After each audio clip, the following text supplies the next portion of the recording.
আমি এখন আছি চর ভৈরবী, একটা দ্বীপে।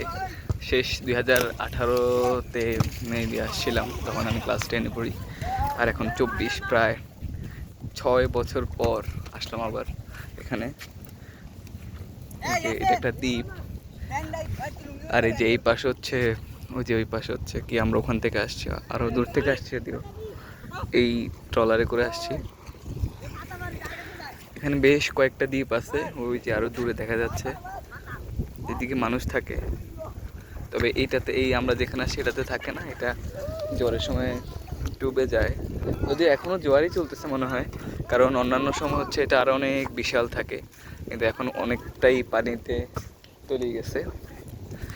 আবহাওয়া বেশ, এটাকে কি বলা যায়, ভয়ঙ্করও আবার সুন্দরও, একটা রহস্যময় আবহাওয়া মনে হচ্ছে। এই যে কালো মেঘ, আবার কিছু জায়গায় পরিষ্কার।